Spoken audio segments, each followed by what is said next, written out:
Hello student, good morning. आज हम discuss करेंगे राउंडिंग ए लेवल कर्ड रोड। मीन्स कोई भी व्हीकल है वो कर्ड रोड के ऊपर मूव कर रहा है तो उसको मैक्सिमम से मैक्सिमम कितनी वेलोसिटी के साथ अपने व्हीकल को चलाना चाहिए ताकि वो व्हीकल स्किड ना हो, ये डिस्कस करेंगे।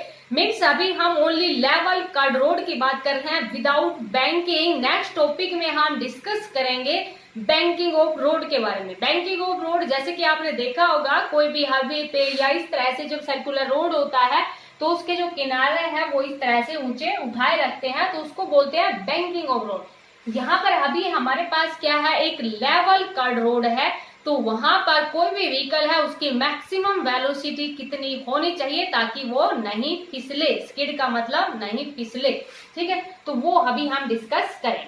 तो देखो सबसे पहले तो हमारे पास क्या है कि जब कोई भी व्हीकल है वो goes round a curve road then it require centripetal force. जैसे कि हमने प्रीवियस वीडियो में डिस्कस किया था कि कोई भी व्हीकल है जब वो सर्कुलर पाथ के अंदर मूव करता है या कर्व पाथ के अंदर मूव करता है तो उसको नीड होती है किसकी, सेंट्रीपिटल फोर्स की। ठीक है बेटा। तो सबसे पहले तो हम ये लिखेंगे कि वहन ए व्हीकल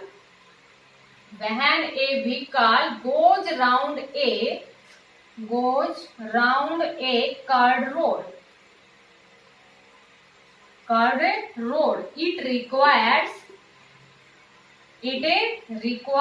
centripetal force. उसको सेंट्रीपिटल फोर्स की जरूरत होती है। ठीक है बेटा। दूसरी बात देखो क्या है कि पहले तो कोई भी जो ऑब्जेक्ट था वो स्ट्रेट रोड पे आ रहा था, उसके बाद में कर्व रोड आ गया तो उसकी नेचुरल टेंडेंसी क्या रहेगी, उसी स्ट्रेट रोड के ऊपर मूव करने की।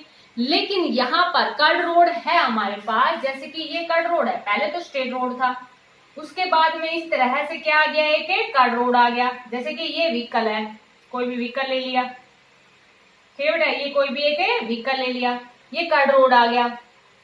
अब उसको मूव तो करना है लेकिन उसकी नेचुरल टेंडेंसी क्या रहेगी, उसी स्ट्रेट लाइन, जो स्ट्रेट लाइन पाथ था उसी के अंदर मूव करने की होगी।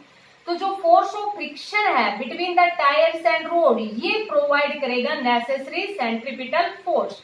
और ये जो फोर्स ऑफ फ्रिक्शन है between the tyres and road ये हमारे पास किधर रहेगा, जिधर कर्व रोड का सेंटर होगा। जैसे कि मान लीजिए कर्व रोड इधर है तो ये सेंट्रीपिटल फोर्स है उसकी डायरेक्शन उधर ही होगी क्योंकि उसकी नेचुरल टेंडेंसी तो क्या रहेगी, उसी स्ट्रेट लाइन पाथ के अंदर मूव करने की रहेगी। मीन्स यहाँ पर हम क्या कहेंगे कि जब while rounding the curve road, या जैसे कि क्योंकि स्ट्रेट लाइन के पाथ के अंदर मूव कर रहा था तो while rounding A curve road,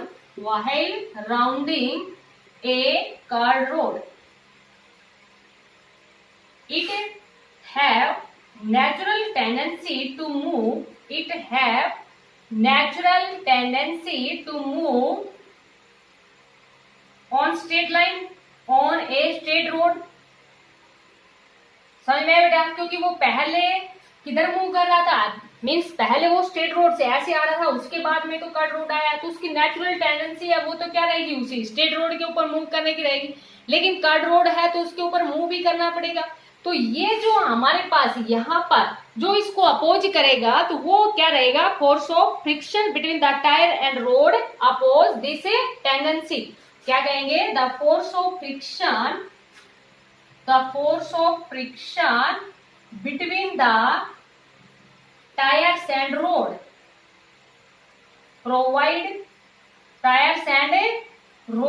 oppose this tendency. इस टेंडेंसी को कौन अपोज करेगा, अपोज दिस टेंडेंसी। समझ में बेटा। देखो क्या था कि पहले स्ट्रेट रोड था, उसके बाद में क्या आ गया, ऐसे कर्व रोड आ गया तो उसको वो कर्व रोड के ऊपर मूव कर रहा है लेकिन उसकी टेंडेंसी क्या है, उसी स्ट्रेट लाइन के ऊपर मूव करने की। लेकिन यहाँ पर उसी टाइम जब वो चाह रहा है कि स्ट्रेट रोड पे ऐसे ही मूव करूं सीधा ही, तो उसी टाइम क्या लग रहा है, फोर्स ऑफ फ्रिक्शन भी तो लग रहा है ना, क्योंकि जो कोई भी व्हीकल है तो जो टायर्स होते हैं व्हीकल के और जो रोड होता है उनके बीच में क्या होता है, फोर्स ऑफ फ्रिक्शन। क्योंकि आपको बताया था कि फोर्स ऑफ फ्रिक्शन है वो नेसेसरी भी है और इविल भी है, वो कि not possible without force of friction, जैसा कि हम डिस्कस कर चुके हैं। तो force of friction between the tyres and road वो अपोज करेगा। मीन्स वो क्या कहेगा कि ऐसे कर्व रोड में ही मूव करना है ना कि स्ट्रेट में, समझ में आया? तो force of friction between the tyres and road oppose this tendency. कौन सी टेंडेंसी? जो स्ट्रेट रोड के ऊपर मूव करने की उसकी टेंडेंसी थी, उसको वो अपोज करेगा। और अपोज करेगा तो फिर वो किसके अंदर मूव करने लग जाएगा? एक कर्व पाथ के अंदर ही मूव करने लग जाएगा। ठीक है बेटा, तो देखो अब यहाँ पर मीन्स अब ये निकालेंगे कि वो कितनी अब कर्व रोड के ऊपर इस तरह से मूव कर रहा है, तो उसकी मैक्सिमम से मैक्सिमम वेलोसिटी कितनी होनी चाहिए ताकि वो स्किड ना करे। तो देखो यहाँ कोई भी व्हीकल है तो उसका क्या रहेगा भाई? वेट एक्टिंग वर्टिकली डाउनवर्ड, और ये हमारे पास क्या रहेगी? Normal reaction. जैसे कि आपको बताया था न्यूटन थर्ड लॉ के according force is always exist in pair. Means ये वेट लगा रहा है और लेकिन जैसे कि ये जो हमारे पास रोड है वो भी वापस क्या कर रहा है? रिएक्शन। और यहाँ पर आर है वो किसके इक्वल है? mg के इक्वल है। दूसरा अभी आपको क्या बताया था कि अगर कोई भी ऑब्जेक्ट है वो सर्कुलर पाथ के अंदर मूव करता है या कर्व पाथ के अंदर मूव करता है तो उसको किसकी जरूरत पड़ती है? Centripetal force. अब देखो जो सेंट्रीपिटल फोर्स है और दूसरा क्या लग रहा है? Force of friction between the tyres and road. तो यहाँ पर क्या कहेंगे कि the force of friction between the tires and road provides the necessary centripetal force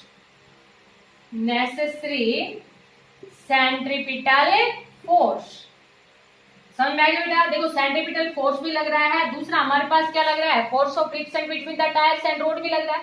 तो जो फोर्स ऑफ फ्रिक्शन है between the tyres and road वही प्रोवाइड करेगा नेसेसरी सेंट्रीपिटल फोर्स। समझ में आया बेटा? अब देखो सेंट्रीपिटल फोर्स है वो हमारे पास क्या होता है? mv²/r। और दूसरा फोर्स क्या होता है? Force of friction between the tyres and road. अब ये जो सेंट्रीपिटल फोर्स है इसकी जो वैल्यू है वो लेस ही रहेगी किससे? जो force of friction between the tyres and road से। मीन्स इक्वल भी कह सकते हैं या उससे थोड़ी सी लेस ही रहेगी। ये वैल्यू है वो ग्रेटर नहीं होगी। समझ में आया बेटा?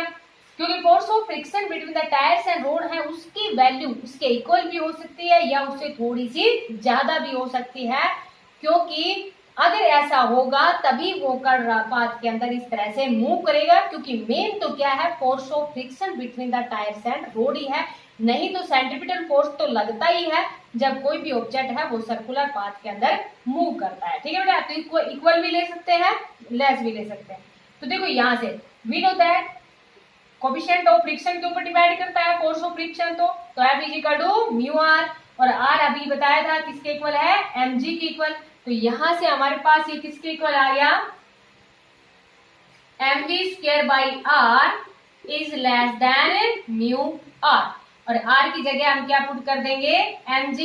m से m कैंसिल हो गया तो v² is less mu R G. तो मैक्सिमम वेलोसिटी, ज्यादा से ज्यादा वेलोसिटी है वो हमारे पास कितनी होनी चाहिए? Mu R G. नहीं तो वेलोसिटी है वो less than mu R G के इक्वल होनी चाहिए। समझ में बेटा?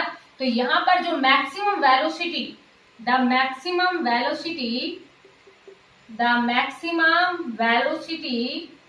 Of a vehicle on A level curved road without banking, level curved road is mu r g। कितनी होनी चाहिए? √μ r g। जो मैक्सिमम वेलोसिटी है of a vehicle on a level curved road is √μ r g। तभी ये जो vehicle है वो स्किड नहीं करेगा। मीन्स ये जो वेलोसिटी, इतनी वेलोसिटी के साथ अगर मूव करेगा तो नेवर बी स्कीडिंग, या ये वेलोसिटी है ये हमारे पास क्या रहेगी? विदाउट ए स्कीडिंग। स्कीडिंग मीन्स वो व्हीकल नहीं फिसलेगा। तो ये उसको ध्यान रखना पड़ेगा कि कितनी मैक्सिमम से मैक्सिमम वेलोसिटी के साथ कर्व रोड के ऊपर उसको चलना चाहिए, नहीं तो क्या होता है? फिसलने का डर रहता है। तो क्या क्या रहेगी बेटा? देखो किस किस के ऊपर डिपेंड कर रहा है? ये कोफिशिएंट ऑफ फ्रिक्शन के ऊपर डिपेंड कर रहा है। एक तो किसके ऊपर डिपेंड कर रहा है? कोफिशिएंट ऑफ फ्रिक्शन, क्योंकि मेन तो यही है हमारे पास।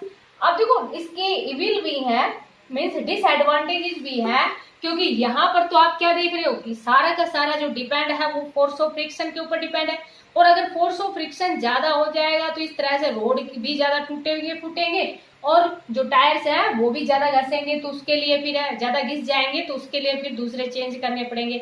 इसलिए फिर क्या करते हैं कि जो कर्ड रोड होते हैं उनको इनका एक किनारा, इस तरह जो किनारे हैं वो ऊंचे उठा देते हैं, जिनको हम बोलते हैं बैंकिंग ऑफ रोड, जो कि काफी इंपॉर्टेंट है, इंटरेस्टिंग टॉपिक है। नेक्स्ट वीडियो में उसको डिस्कस करेंगे। ठीक है बेटा, तो यहाँ म्यू तो हमारे पास क्या है, कोफिशिएंट ऑफ फ्रिक्शन। आर हमारे पास क्या है, जैसे कि कोई भी कर्ड रोड है उसकी रेडियस, आर हमारे पास क्या है, रेडियस, और जी जानते ही हो क्या है, एक्सेलरेशन ड्यू टू ग्रेविटी।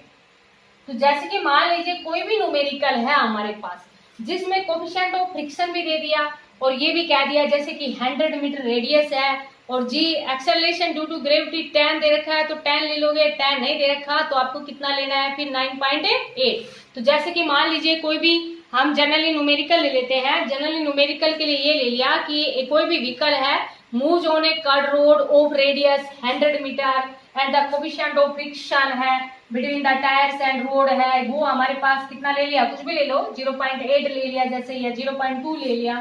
ठीक है बेटा, तो यहाँ मैक्सिमम वेलोसिटी कितनी होनी चाहिए, तो जैसे आर रेडियस तो कितनी ले ली 100 मीटर, या आपके पास डायमीटर दे रखा हो तो रेडियस में कन्वर्ट कर लेना, और कोफिशिएंट ऑफ फ्रिक्शन है उसकी वैल्यू भी दे दी जाए, जैसे कुछ भी कितनी दे दी यहाँ पर 0.8 दे दी, समझ में बेटा। और एक्सेलरेशन ड्यू टू ग्रेविटी दे रखा है 10, तो 10 लेना है, नहीं तो आपको कितना लेना है 9.8 मीटर पर सेकंड स्क्वायर। तो एक व्हीकल है, when a vehicle goes around a curved road having radius is 100 meter and coefficient of friction is 0.8, then what is the maximum velocity of vehicle without skidding? कितनी maximum velocity होनी चाहिए, तो formula क्या बताया, mu R G, under root mu R G. समझ में आया बेटा, तो इसको आप क्या करोगे, पहले मल्टीप्लाई कर लोगे, उसके बाद में इसका क्या निकाल लोगे आप, अंडरूट, ये आप जानते ही है। ठीक है बेटा, तो ये हमारे पास क्या जाएगी, यहाँ से मैक्सिमम वेलोसिटी आ जाएगी, कितनी वेलोसिटी के साथ, इससे ज्यादा वेलोसिटी के साथ मूव करेगा तो स्कीडिंग हो सकती है, इससे कम में मूव करेगा तो स्कीडिंग नहीं होगी। तो मैक्सिमम से मैक्सिमम वेलोसिटी है वो इतनी होनी चाहिए विदाउट स्कीडिंग। तो ये था हमारे पास राउंडिंग ए लेवल कर्ड रोड। तो इसको आप अच्छे से अंडरस्टैंड करना और इससे रिलेटेड न्यूमेरिकल्स हैं उनकी प्रैक्टिस करना। Thank you, have a nice day.